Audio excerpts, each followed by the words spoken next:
السلام علیکم ورحمۃ اللہ وبرکاتہ۔ الحمدللہ والصلاة والسلام علی رسول اللہ وعلی آلہ وصحبہ ومن تبع ہدی اما بعد۔ ناظرین کرام، حقیقی زندگی میں ایک بار پھر آپ کا خیر مقدم ہے۔ آج کی اس قسط میں انشاءاللہ العزیز رکوع کے بعد اور سجدے کے اندر جو دعائیں پڑھی جاتی ہیں ان کا معنی اور مفہوم بیان کیا جائے گا۔ ایک حدیث کے مطابق سجدہ اور رکوع دونوں کی دعائیں الگ الگ ہیں۔ رکوع کے اندر ہم پڑھتے ہیں سبحان ربی العظیم اور سجدے کے اندر ہم پڑھتے ہیں سبحان ربی الاعلی۔ جیسا کہ عبداللہ بن عباس رضی اللہ تعالی عنہما کی حدیث ہے، وہ کہتے ہیں بت عند خالتی میمونۃ رضی اللہ تعالی عنہا قال فانتبه رسول الله صلى الله عليه وسلم من الليل فذكر الحديث قال ثم ركع قال فرأيته قال في ركوعه سبحان ربي العظيم ثم رفع رأسه فحمد الله ما شاء أن يحمده قال ثم سجد قال فكان يقول في سجوده سبحان ربي العلى۔ اس حدیث کو امام احمد رحمہ اللہ نے اپنے مسند کے اندر ذکر کیا ہے۔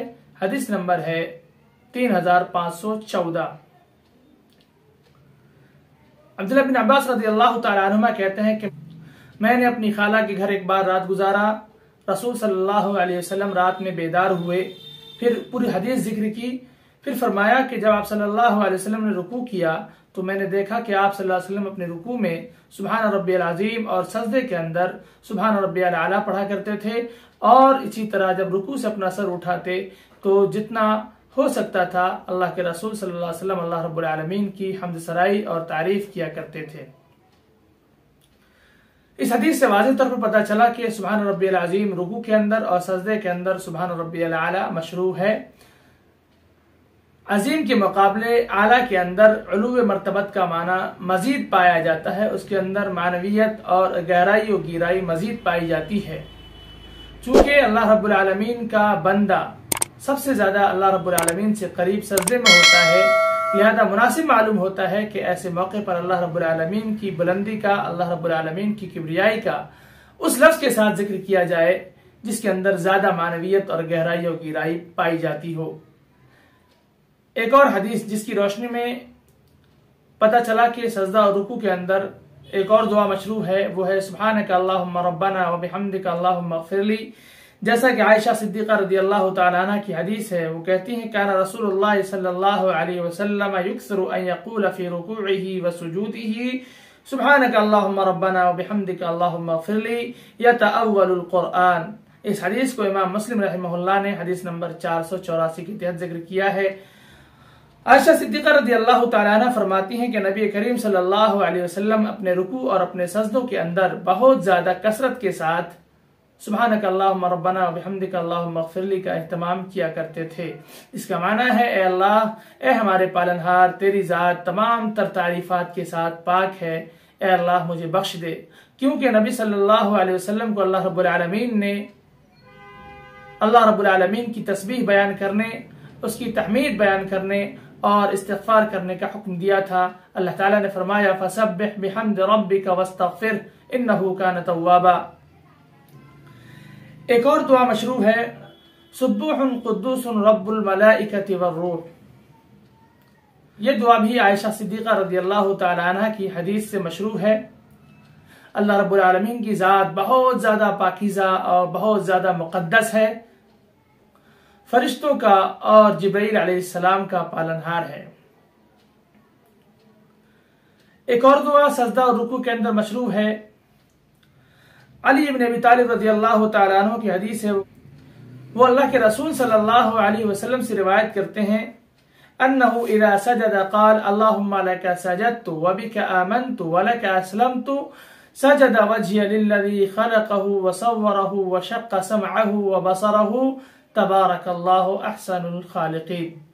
میں نے تیرے لیے سجدہ کیا، تجھ پر ایمان لایا اور خود کو تیرے حوالے کر دیا۔ میرے چہرے نے اس ذات کا سجدہ کیا جس نے اسے پیدا کیا، اس کی تصویر کشی کی اور آنکھوں اور کانوں کو کھولا۔ اللہ رب العالمین کی ذات بہت بابرکت ہے اور بہت ہی خوبصورت پیدا کرنے والا ہے۔ اس حدیث کو امام مسلم رحمہ اللہ نے حدیث نمبر 771 کے تحت ذکر کیا ہے۔ اب آئیے ہم جانتے ہیں کہ رکوع سے اٹھنے کے بعد کون سی دعا پڑھی جاتی ہے۔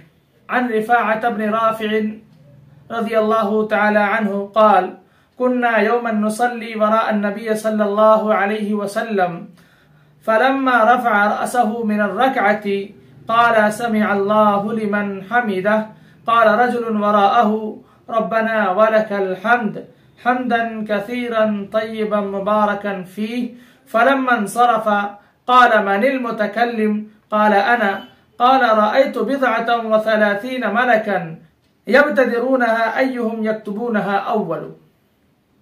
اس حدیث کا ترجمہ ہے کہ رفاع بن رافع الزرقی رضی اللہ تعالیٰ عنہ فرماتے ہیں کہ ہم نبی کریم صلی اللہ علیہ وسلم کی اختتام نماز کی ادائیگی کر رہے تھے۔ جب آپ صلی اللہ علیہ وسلم نے رکوع سے اپنا سر اٹھایا تو فرمایا سمع اللہ لمن حمدہ، یعنی اللہ رب العالمین نے اس شخص کی تعریف کو سن لیا جس نے اللہ رب العالمین کی تعریف بیان کی۔ تو ایک شخص جو اللہ کے رسول صلی اللہ علیہ وسلم کے پیچھے نماز پڑھ رہا تھا اس نے کہا ربنا ولک الحمد حمدا کثیرا طیبا مبارکا فیہ، اے ہمارے پالنہار تمام تعریفات تیرے ہی لیے ہے، بہت زیادہ تعریفات، ایسی تعریفات جس کے اندر برکت ہے۔ جب اللہ کے رسول صلی اللہ علیہ وسلم نماز سے فارغ ہوئے تو فرمایا کون وہ شخص ہے جس نے یہ کلمات دہرائے؟ تو اس شخص نے فرمایا اللہ کے رسول میں نے ایسا کہا ہے۔ تو اللہ کے رسول نے فرمایا کہ میں نے 30 سے زائد فرشتوں کو دیکھا جو ان کلمات کو لکھنے کے لیے ایک دوسرے سے آگے بڑھنے کی کوشش کر رہے تھے۔ اس حدیث کو امام بخاری رحمہ اللہ نے اپنی صحیح میں نقل کیا ہے، حدیث نمبر ہے 799۔ اندازہ لگا سکتے ہیں کہ اللہ کے رسول صلی اللہ علیہ وسلم نے اپنی اس حدیث کے ذریعے ان کلمات کی کیا فضیلت بیان فرمائی۔ لہذا ہمیں بھی اپنی نمازوں میں جب امام سمع اللہ لمن حمدہ کہیں تو ہمیں بھی ربنا ولک الحمد حمدا کثیرا طیبا مبارکا فیہ کا ہی اہتمام کرنا چاہیے، تاکہ ہم بھی اللہ کے رسول صلی اللہ علیہ وسلم کی بیان کردہ اس فضیلت کو حاصل کر سکیں۔ اللہ رب العالمین ہمیں اس کی توفیق سے نوازے۔ معزز ناظرین، ان تمام دعاؤں میں جو رکوع اور سجدے کے اندر مشروع ہیں خصوصیت کے ساتھ اللہ رب العالمین کی تعریف کا الیکھ ہے، اللہ رب العالمین کی تعریفات کا تذکرہ موجود ہے۔ ہم اللہ رب العالمین کی تعریفات، اللہ رب العالمین کی تسبیحات، اللہ رب العالمین کی پاکی، اللہ رب العالمین کی بزرگی کا ذکر کرتے ہیں اور خود کو اللہ رب العالمین کا گناہگار بندہ مان کر اور خود کو گناہگار تسلیم کر کے اللہ رب العالمین سے معافی اور گناہوں پر ندامت کا اظہار کرتے ہوئے مغفرت کی امید کرتے ہوئے اللہ رب العالمین سے دعا کرتے ہیں اے اللہ تیری ذات تمام تر تعریفات کے ساتھ پاک ہے، اے اللہ مجھے بخش دیجیو۔ اللہ رب العالمین ہمیں کہنے سننے زیادہ عمل کی توفیق دے۔ ان دعاؤں کے اندر جو روحانیت ہے، جو معنویت ہے، ان کو دل و جان میں، ان کو اذہان و قلوب میں زندہ رکھ کر دعاؤں کا اہتمام کریں تاکہ ہماری نماز میں تاثیر پیدا ہو، ہماری نمازیں ایسی نمازیں ہوں جو ہمیں برائیوں سے روک دے۔ یقیناً نماز ہی انسانوں کو برائیوں سے اور منکرات سے روک سکتی ہے۔ اللہ تعالیٰ کا فرمان ہے ان الصلاۃ تنہی عن الفحشاء والمنکر، اس کے باوجود بھی ہم برائیوں سے باز نہیں رہ پاتے، برائیوں سے دور نہیں رہ پاتے۔ وجہ صاف ہے کہ ہماری نمازوں میں خشوع و خضوع نہیں ہے، ہماری نمازوں میں تواضع و انکساری نہیں ہے۔ ہم نے نمازوں کی دعاؤں کے معنویت کو نہیں سمجھا، اس کی روحانیت کو نہیں سمجھا۔ یہی وجہ ہے کہ ہماری نمازوں میں تاثیر پیدا نہیں ہو رہی ہے، نماز کی ادائیگی کا جو مقصد ہے وہ حاصل نہیں ہو رہا ہے۔ اللہ تعالیٰ ان دعاؤں کے معنی اور مفاہیم کو ذہن میں رکھ کر ان دعاؤں کا اہتمام کرنے کی توفیق دے تاکہ ہمارے نمازیں تاثیر والی نماز ہو، ہماری نمازیں قبول ہونے والی نماز ہو، ہماری نمازیں ہمارے لیے نجات کا سامان بنے، ہماری نمازیں ہمیں برائیوں سے روکنے والی بنے۔ اللہ رب العالمین ہمیں ایسی نماز کی ادائیگی کی توفیق دے، آمین۔ سبحان اللہ بحمدہ، سبحانک اللہم وبحمدک، اشہد ان لا الہ الا انت، استغفرک واتوب الیک۔ سبحان ربک رب العزۃ عما یصفون، وسلام علی المرسلین، والحمد للہ رب العالمین۔